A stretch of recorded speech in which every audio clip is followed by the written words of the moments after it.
Hello, and welcome to Introducing Me. I'm your host, Sarah. I started this podcast to get to know other people and lifestyles while discovering more about myself.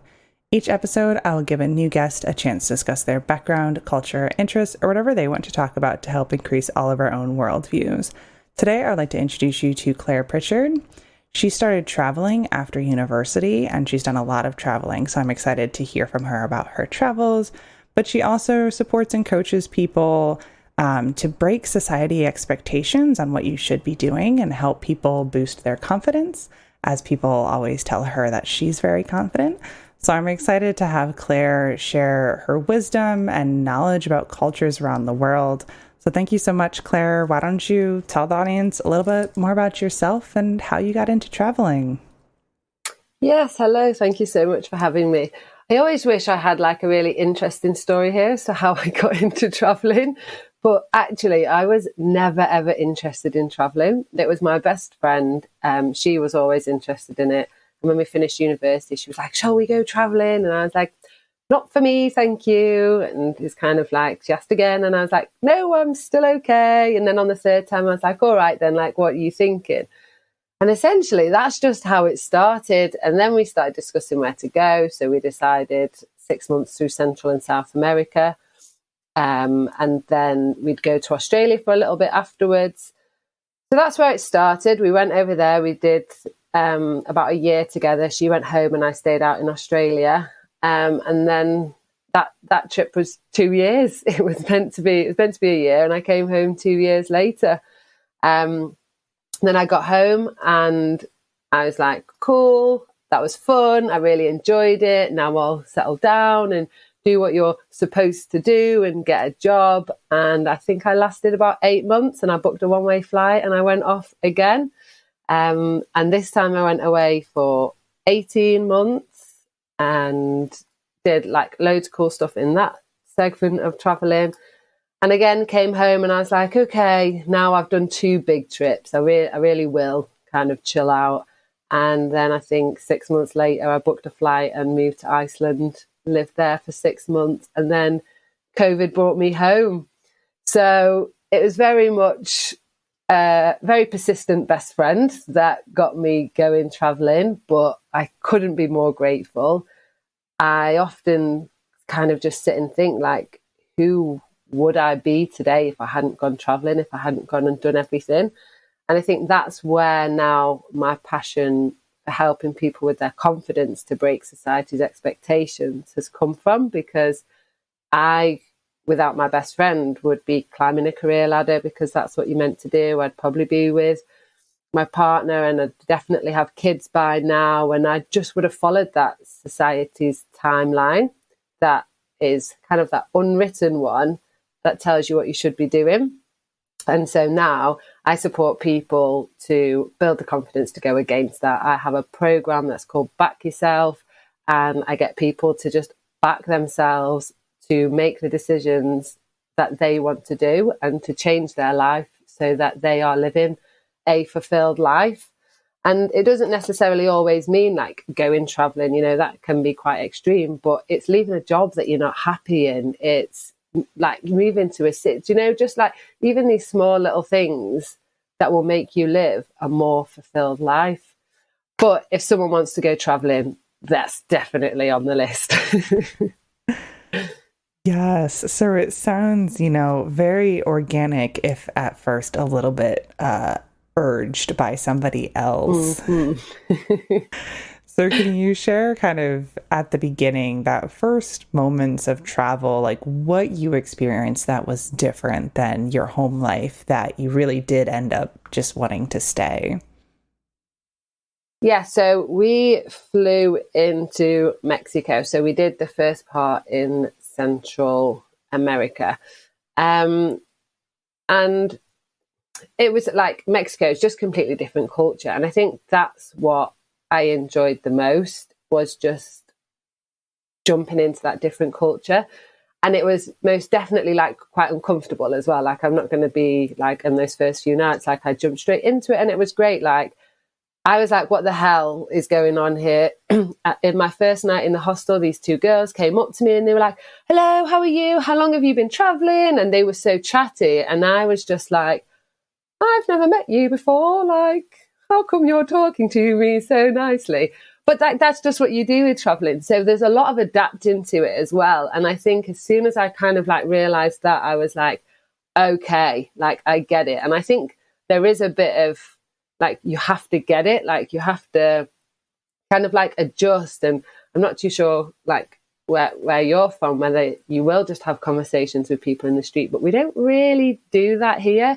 Definitely not in the south in London, but in Manchester a bit more friendly. But you don't really talk to people in the streets or just like in bars anymore.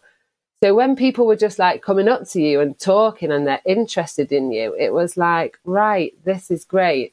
And then, like I say, the culture is just amazing to just speak to different people, especially locals. So obviously like people speak Spanish over there. And I didn't speak any Spanish when I went over there. And so I joined a homestay and signed up to practice Spanish because I didn't want to be that classic Brit who's just going around speaking English. And I mean, essentially, I did go around speaking English because no one could understand my Spanish accent. And it was actually easier to just speak English in the end. But I gave it a go. And it just really pushed every bit of me. Like I had to try new things. I had to really just jump in the deep end with loads of different things. And you don't really do that at home. At home, you're in your comfort zone. You've grown up there. You know everyone around. Like I could walk into the pub or into the town down the road and I know I'd meet people on the street. I know I'd know someone in the pub to have a drink with. Like I was comfortable. Drop me in Mexico, completely uncomfortable, but you learn to adapt and then you start to become comfortable. So then the further we traveled down, the more comfortable that you'd get. And then I was that person that was jumping on people, trying to have those conversations when you knew that they were a new traveller, because that's what you do. You kind of support people. You kind of think, okay, if they've never travelled before, they're going to be feeling how I was feeling that first night in Mexico. So let's have a conversation with them. Let's see what they're up to. Let's see what the plan is. And it just flows. It's just a really nice environment to be in. And so then, was your travel kind of really planned, or were you also being a little bit spontaneous? Definitely spontaneous. I always say to people when they ask me like what to do when they go, like plan your first 2 nights, have somewhere to stay, know where you're going. But if you make this plan for like 6 months or 6 weeks, you're going to meet someone who's super cool. They're going to tell you somewhere that they're going. You're going to be like, but I want to go with you. And then you'll change your plan and you want to like, you build like a group of people and they go along. So we had things along the way that we kind of like knew we wanted to do, you know, like when we got to Peru, we knew we wanted to do Machu Picchu. We know we wanted to go to the salt flats in Bolivia. There was a volcano that I wouldn't say we definitely wanted to hike, but it was one of them that maybe you should hike whilst you're there. So we did it. So we had different things like that along the way. But it wasn't like we're going to stay here for so many days. We're going to stay here for so many days, because like traveling is just like, you just let it flow, just see what happens, see who you meet, go where you go, and just kind of enjoy the ride, really. And so then were you ever working in these various countries to help like support the travel, or were you kind of doing remote work? How logistically were you able to continue travel and not have a 9 to 5 that you didn't seem to want? So I worked before I left. So when I graduated university, I worked for 9 months and I worked every hour that God sent. I had 2 jobs. I worked the weekends, the evenings. That was just mission, save money. So that gave me enough money to do the first 6 months through Central and South America. And then we got to Australia and we were like, okay, then I think we're going to have to do some work here because the money is gone. So we had working visas in Australia. So we worked for the year in Australia. So I did 6 months in Sydney and then 6 months on the West Coast. And on that West Coast, I was in such a remote place. The money that I was earning, I couldn't spend it. There was nowhere to spend it at all. We had like a bakery, a mini supermarket. What else was there? Like a little gift shop. So even if I wanted to, like I couldn't spend my wages. So that was super lucky that I then ended up saving enough money from there to then travel for 6 months after that. And that's what kind of like transitioned it into that 2 years rather than the shorter 1 year that we had planned. So I never really worked when I was doing the traveling. I haven't actually done that ever really. I've always kind of done that bulk save money so that I can just like enjoy the traveling as I go. But I do think about that digital nomad life and think how it'd work, but you'd have to have some solid discipline to see the beach just 5 minutes down the road and then you stay logged on and doing work. And so then what was it like having to return home during COVID and not know what the future was going to look like since you had been traveling and living elsewhere? In all honesty, I had quite mixed emotions about it. I was quite excited to come home for a bit because I'd been away for so long, and I get along with my family really well. Like, I'm really close to my parents and my sister, and then like everyone else that's around. So I was actually quite, I don't know if this is really strange to say, but I really enjoyed those first few months of COVID. I mean, obviously I thought it was going to be 2 weeks of lockdown and then I'd be gone. And then when you kind of like clocked on that, all right, this is not that, it's something much bigger, it was like, okay, let's go with it. So I wasn't working because obviously a lot of the jobs went. So I was just hanging around with my mum and dad at home. We had over here, the NHS had rainbows and people were doing loads of different things with rainbows. So I started making some rainbows and was selling them to raise money for the NHS. So that was keeping me busy. We had a really hot summer, which we don't ever usually have. So that was really nice. So kind of just like fell into that quite nicely. But then obviously the novelty wore off and it was a bit like, right, okay, what are we going to do? And to be fair, I have been home since COVID. I haven't actually gone because I then did get the 9 till 5 and I have been in that since. And I think there's always going to be this feeling when you have travelled and when you've gone, there's always going to be that, like, you hear about another country and you see everyone on social media and there's always kind of that longing. But for me, travelling's just changed now. It's not so much those longer trips. It's the shorter trips and it's fitting them into my life now. So like last year, I think I did like 8 holidays, but like some were just like 4-day breaks, some were a week. So I just squeezed that into the 9 to 5 that I currently have at the minute because that's where I'm at. I am obviously like I have my own coaching business, so I'm trying to grow that, which will then give me a little bit more freedom so I can see that kind of future vision. But it was difficult working that 9 to 5 and seeing everyone else traveling. And I think it took a lot for me to like work on myself and accept that traveling doesn't have to be a 2-year trip. Traveling doesn't have to be this long backpack. And as soon as I started to realize that and incorporate more of these smaller trips into my life, I then became happier and it just kind of like flowed a lot nicer. I went to loads of different countries in Europe. Usually I go to the other side of the world. So it was like, right, whilst I'm here, utilize Europe. Like you can be in a different country in 2 hours. Like, why am I not doing that? So it's been super nice to now just have shorter breaks in Europe because that just is what is working for me at the minute. And so then do you find on these shorter trips that you wish you could stay longer and then that you didn't have to go back to the 9 to 5? Or are you kind of more comfortable now with this? I'm only experiencing this new place for a short period of time and then I'll be able to go somewhere else. Oh no, I absolutely start looking at houses that I can buy in each country that I go to because I'm definitely going to move there. But I think that's just like the excitement and like you just like it just feels nice. Usually it's a hot country and it's like, of course I want to be here. So there is always that like I definitely would think about going here, think about living there. But then the reality is like you've got a 9 till 5 at home. You're going to have to go home. So there is, like I say, there is that always that longing to like what could be next, what could be. But there is you have to come home. You've got that 9 till 5, but it does make you appreciate those shorter trips a lot more because you know that they're short. You know, right, you're going home to 9 to 5. Whereas when you're doing those longer trips, you kind of just, I'll have 3 days just doing nothing because I've got 18 months ahead of me. Whereas with those 4 days, it's like, right, we've got 4 days. Let's make the most of it, because this is like precious time now, because we will be back in work on Monday. And so then you mentioned with Mexico not knowing Spanish and then the accent kind of throwing people off. So you were, reverting back to English. What have various language barriers been like for you in the various places you visited?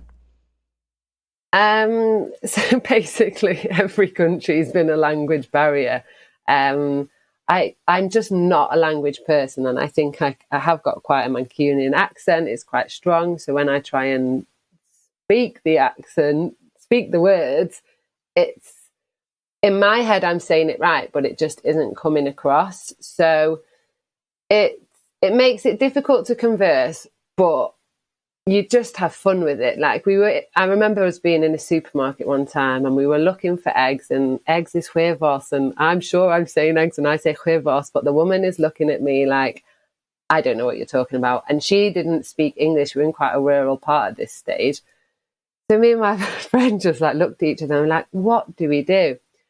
So to be fair, this was her rather than me. She just started acting out a chicken, and then like acted out getting an egg from her and like saying this.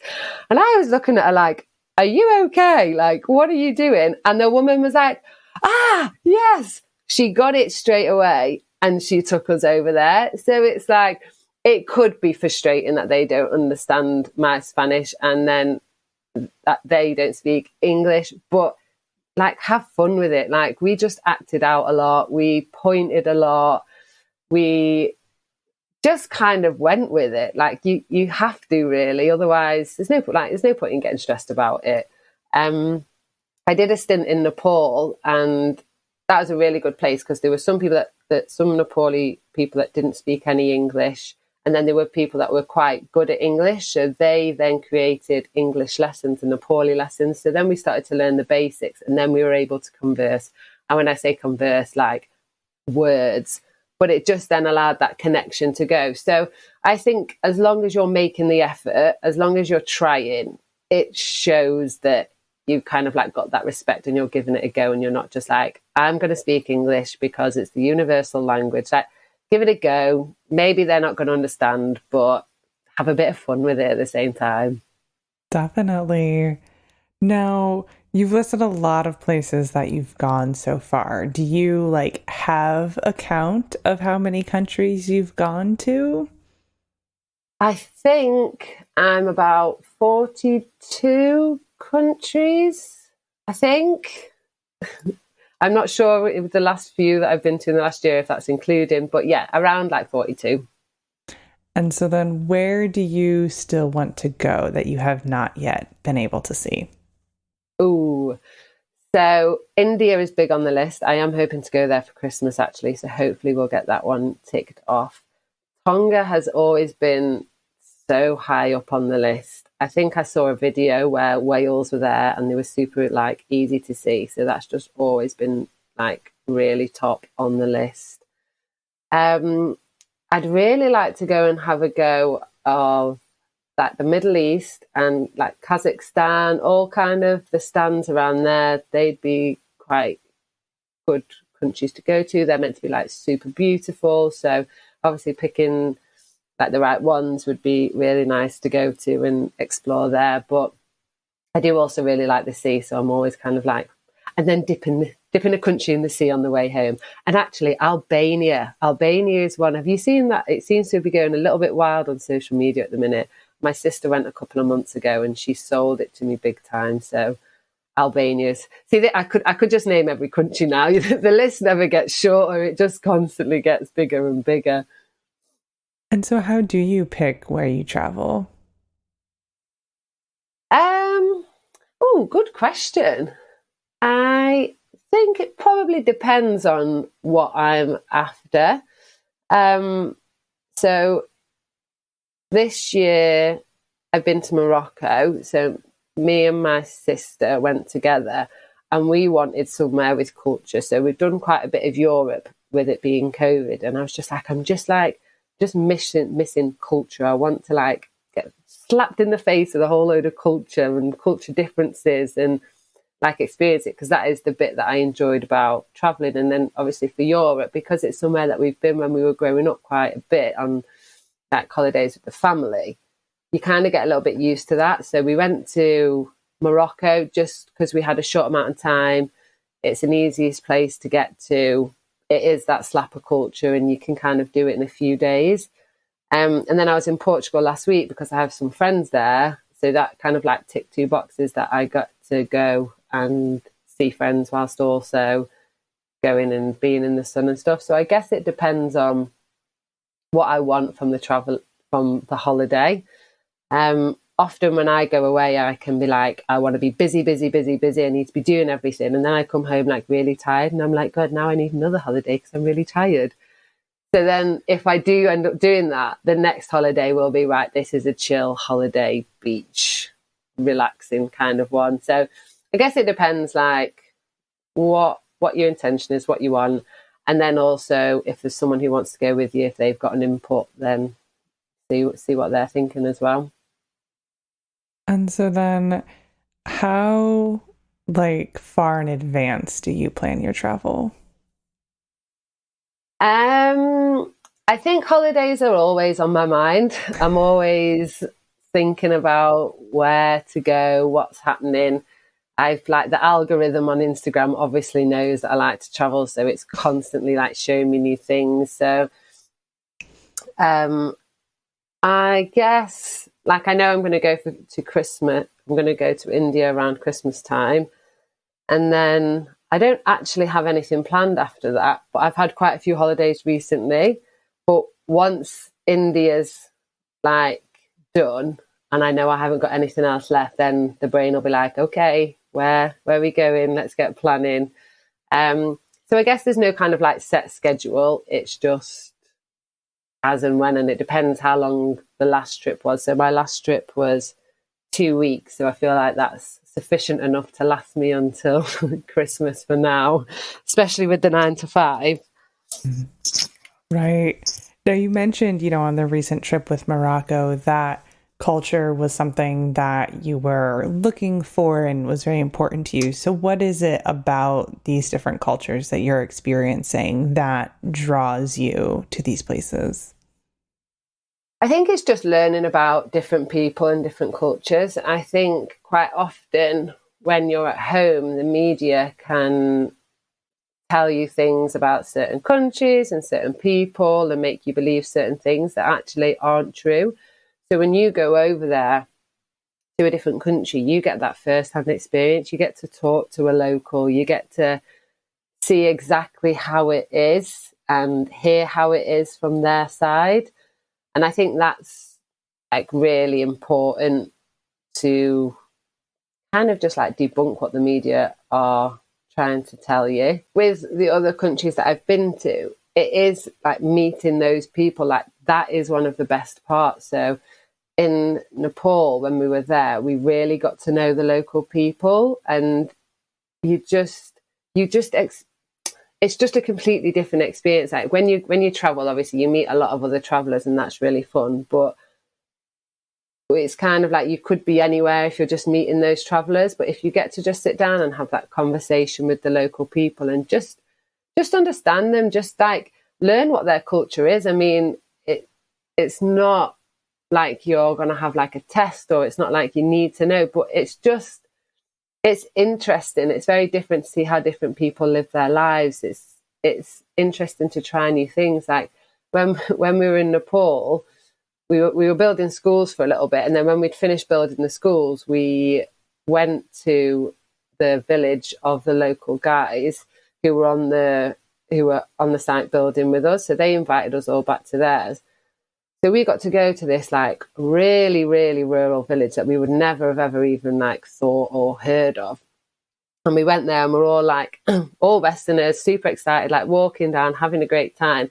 And then you go to the toilet and there's no toilet roll, and there's no shop that sells toilet roll because people don't use toilet roll in those villages. And we were all just like, oh, okay, right. So we're using our hands then. That's essentially what we're going to have to do because that's their culture. And it's like, I've told people that and they're like, oh my God, that's disgusting. How do you do it? And it's like if some people are doing it for the whole life, like you're okay to do it for 2 or 3 days that you're there. And it's just that like experience and that kind of like being forced to do things like that. It just changes your perspective. And I think it just makes you appreciate then toilet roll when you do get home. But also just experiencing the life that they live and how welcoming they are. And like they didn't have a lot of money, but they had us all around to stay. They all gave us their beds, like they were just so welcoming. They cooked all the food for us and it was just so like wholesome and just like such a gorgeous experience that you wouldn't ever get kind of like here or in your home country. Yeah, I think the fact that you are really assimilating yourself into these experiences that the local people are their day to day. Like, I think that is so important to travel. You mentioned even just as you visit and meet different travelers, like you could be anywhere because you're all just traveling. Now, you said early on how, you don't necessarily know who and where you would be if you didn't have this travel. Like you would have followed that sort of typical 9 to 5, settle down, marry, children, and all of that. So what are your biggest takeaways from traveling that has shaped who you are today?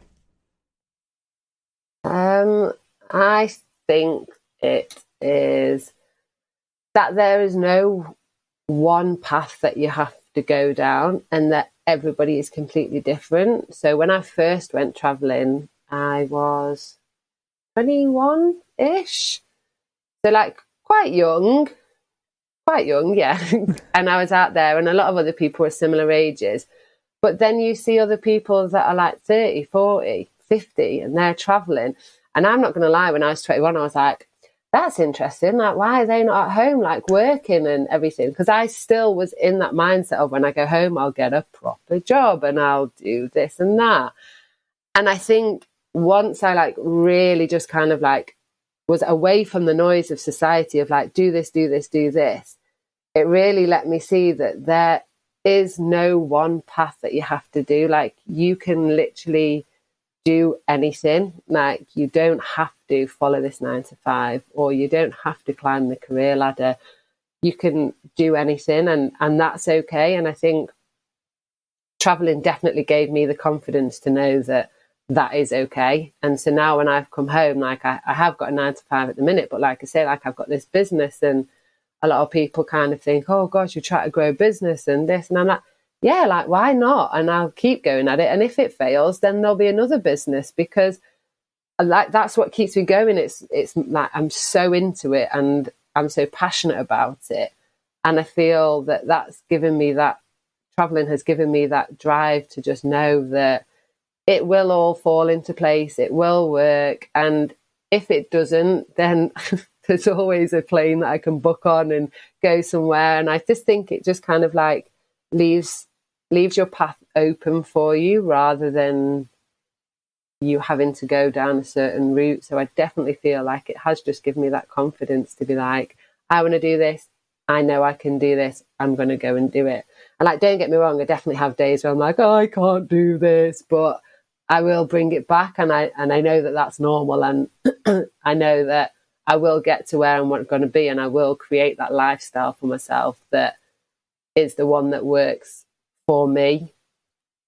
And so then the confidence that you gain through travel probably is part of where you got this itch to start a business. So do you want to share kind of what that process has been like and what you're doing outside of the 9 to 5? Yeah, so I am a confidence coach. So I work with people one-to-one to get them to build the confidence to live the life that they want. I'm currently doing a breathwork qualification so that I can lead breathwork classes so that we can bring that into the coaching, because we live our lives so much in this kind of like fight or flight response that you're just constantly on edge. You're like, it creates diseases, it impacts your body. There's so much in it. I could go and talk for another hour on this. And we just constantly are in this fight or flight. So this breath work just like brings you down. It just like brings you to this rest and digest and just gives you some time to relax. Because when we're relaxing, we're sat on the sofa scrolling on Instagram and watching TV. Like, that's not relaxing. You're constantly still alert then. So bringing this in with the coaching is a nice, two like nice ways for it to come together to then support individuals to become that confident person to do the things that they want to do. So yeah, it's a tough process, I'm not going to lie. Like, growing your own business from scratch alongside a 9-to-5, it's like sometimes is this ever going to work? And then it all kind of falls into place and you roll with it and you work hard. But you just like, I just can't stop. Like, I know this will never be something that I will walk away from because it's so passionate. And I think because I know that people are stuck in that 9-to-5, and I know people want to leave their jobs, but they can't. And I know that they can, because I've actually got a post coming out in a couple of days about when I finished university. I did so much temporary work, and I just temped. And I never really thought that I got anything from it, but it just gave me the confidence to be able to walk away from a job. Like, I've handed my notice in so many times because it's all just temporary work, that I'm not scared now to have my notice in. And I think that's the thing that a lot of people are scared of. You're scared to hand that notice in, to walk away to, the unknown. But that really doesn't scare me. Like, I know what I expect from a job. I know what I'm worth. I know what kind of things I want to be doing. And if it doesn't tick the boxes, there's something out there that will, and I'll walk away and I'll go and find that. Whereas I think often you can kind of get in that like circle of fear and just, well, then I won't be able to pay my bills, and then I won't be able to do this, and I won't be able to. And it's like, what if it doesn't work out? What if this happens? And it's like, what if it all works out? What if it all goes 10 times better than you could ever imagine? Like, as humans, we focus so much on the negative. And then like, once you focus on that, it's just going around in your head. But if you just flip that, and it's like, what if it all works out? What if you leave your job and a job comes in offering you 10 times your salary, better hours, flexible working, you can travel, and you never would have got that if you hadn't walked away from that job that you were so scared to walk away from. So I do think, yeah, the confidence, once you've built it, once you've got it, once you back yourself, the possibilities are endless. And so do you ever find yourself with like kind of a lack of confidence, knowing that you are helping other people boost their own confidence? As to whether I can help them build their confidence? With that, or just kind of like in general? I mean, yeah, I'm not going to sit here and say like I'm 100% confident all the time. That I'd absolutely be lying. I don't really think anyone is. I think it's natural to have those bits of self-doubt and to question yourself. And I think that's good, because it makes you question yourself. It makes you question whether what you're doing is right. And there are definitely situations where my confidence does drop. But I think I've kind of learned where and how to tap into different like tools and different mindset shifts and reframing to bring that confidence back up. So yeah, no, 100%. There definitely are times where I'm like, what am I doing? I can't do this. I'm well out my depth. And then it's like, okay, no, let's bring this back down. Like, you can do it. Like, break it down, little steps. Often people have these goals that are like 100 steps in front. And it's like, no, let's break this down. Let's take small steps. Like, I had a client that I had a session with yesterday, and she had a goal for 2 years' time. And I was like, 2 years? Do you think you're going to be grafting for 2 years and you're not going to see any success along the way because your timeline is in 2 years? Let's break it down, because she's going to achieve 2 qualifications in that time. So there's achievements. And like, what are you going to achieve in the next week? What are you going to achieve that is going to take those steps towards that big goal? Because once you can see those small steps, that then boosts you, because you're like, right, this is working, I'm achieving this, right, I'm doing this is okay, rather than, my God, it's been 6 months and I'm still not at the goal that I want to achieve. So it is just kind of like breaking it down then to build up that confidence. But yeah, no, 100%, not going to sit here and say I'm confident all the time, because that would be a lie. Yeah, I think like the main reason I asked was because, if you're working with someone, you're like, I'm working with a confidence coach, like you could get into this mindset of like, therefore the end goal is to be confident all the time. But as you just did, like, that's not realistic. And there are pros, and like, it's more about working when you have self-doubt to bring in that confidence that you are in a better state. Definitely. And confidence as well is, like I always say, confidence is a skill and it's taking action. So a lot of people will say, like, so say traveling, like, oh, well, I don't feel ready for traveling yet. Like, I need to work on my confidence. And then when I'm confident, I'll go traveling. But you're not going to wake up one day and be like, okay, I'm confident, now I'll go traveling. That's not how it works. You have to take that action. You have to take the action to build the confidence.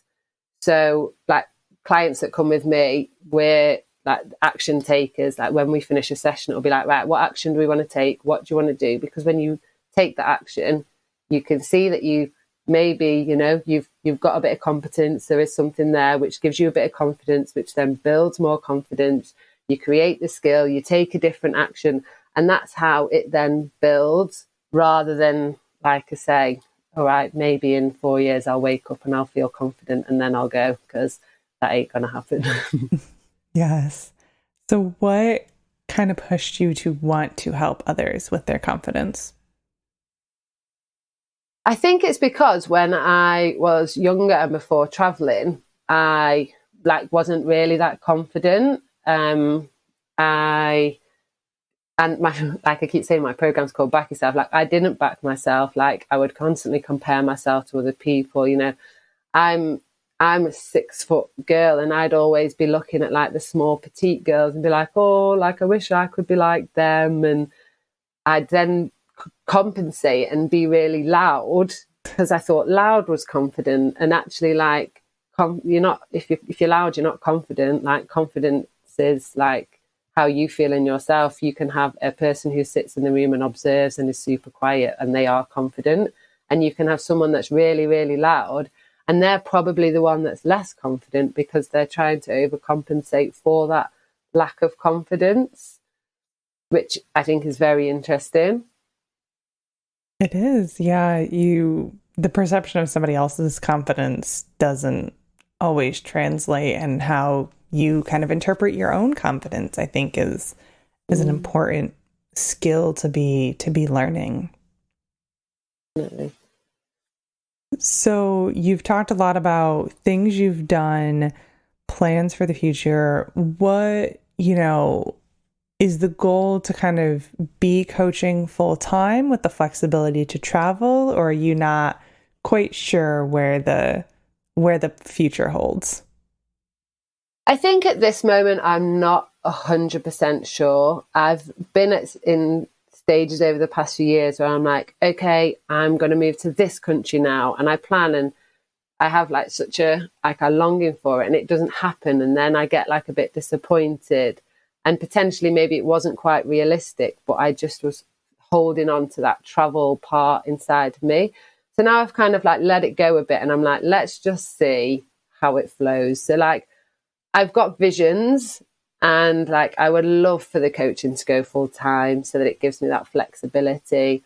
I'd love for breathwork to become like something that I do. I have ideas to be doing it in different countries and to be traveling with it. But at the moment, I'm just letting them be ideas, and I'm just going to let it flow and see what happens. Because I think sometimes if you plan a little bit too much, you kind of like cut out different opportunities that could come to you, because you kind of are a little bit tunnel vision. So it would be amazing if it went full time and gave me that full flexibility. And I don't doubt that I will get that opportunity, but I just don't have it so specific yet. Just to see what else could happen as well. Yes, you're allowing for the unknowns and the flexibility. I'm curious, kind of with everything you've got going on, would you consider yourself an organized person? Depends in which area of my life we're talking. It's really interesting, actually. Like when it comes to this business and it comes to my clients, like I am so organized. Everyone has their own little folders with their notes in, and I send them different things. And this just seems to be so organized. But if you go upstairs and take a look at my bedroom, like that's not organized. And then I like to plan things in kind of like my day-to-day life so that I know what I'm doing in terms of like social events and different things like that. So I guess overall I am probably quite organized. It flexes a little bit whereabouts it is. But yeah, I think sometimes you need that organization. I think if I don't have any organization at all, then I'd probably feel a little bit out of control. But it's quite interesting when I was traveling, like I was the one that just was like, whatever you want, go with it. I didn't need to organize anything. I was just so chill, like wherever you plan, because I was with my best friend, I was like, that's fine with me. And then whoever we'd meet, if they'd recommended somewhere, I'd be like, yeah, cool, let's go there. So it's definitely two very different Claires now that I'm home, but I think different situations, isn't it? Like imagine I just woke up on a Monday like, I might go to work today, or I might stay in bed. Like it doesn't quite work. So I guess I'm organized when I have to be organized and when it works. But then if I can let it go a little bit, it does drop there. Great. Now, before I start to wrap things up, is there anything else you would like to share with the listeners today? I guess if you've been inspired by the conversation and you want to have a conversation about building your confidence, about backing yourself, I am opening. I've got spaces for 4 people to join my program that's starting on the 1st of October. And that's a one-to-one program where we will take action, we'll create goals. I've got loads of resources. We'll have breathwork classes. It's a gorgeous, gorgeous program.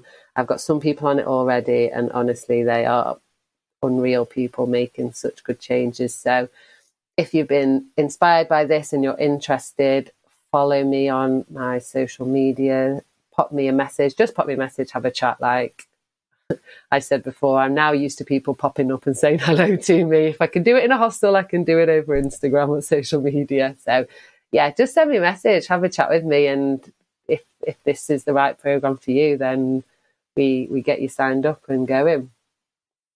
Great. I'll definitely be making sure to leave your social media in the description for people to be able to reach out to you. Now, at the end of all my episodes, I do ask my guests a random question. So my question for you is, what are your favorite scents or smells? Ooh, very good one. I like fresh linen. Fresh linen. Do you know when you do a wash and you put it out to dry outside so it has the fresh air and then it comes inside? That smell is so good. And then when it stays, so that when you take it out of your drawers and you can still smell it, oh, it's so good. That's quite a funny question that you asked me that, because I'm always so proud of my nose. Like I think I've got such a good nose for smelling. And if someone is wearing like a scent, if I can usually call it out. I can usually be like, oh, is that this one? And they'll be like, how do you know? And I'm like, I love smells. So an interesting one for you to ask me that. But yeah, fresh linen, can't beat it.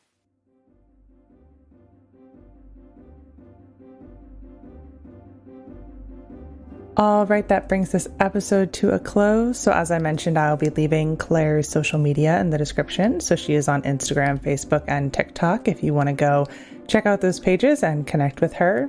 And of course, if you would like to connect with the podcast, our website is in the description as well. It brings you to our social media. We are on Instagram, Facebook, and LinkedIn. The website also, of course, brings you to all of our past episodes. So feel free to check all of that out. And if you would like to be a guest on the show, my email is in the description. That is always the best way to reach out to me. And if you'd like to support the podcast monetarily, there is a link to do that as well. So thank you so much, Claire, for spending time with me today, and to my listeners for taking the time out of your day to hear a new story. Until next time, bye. Bye.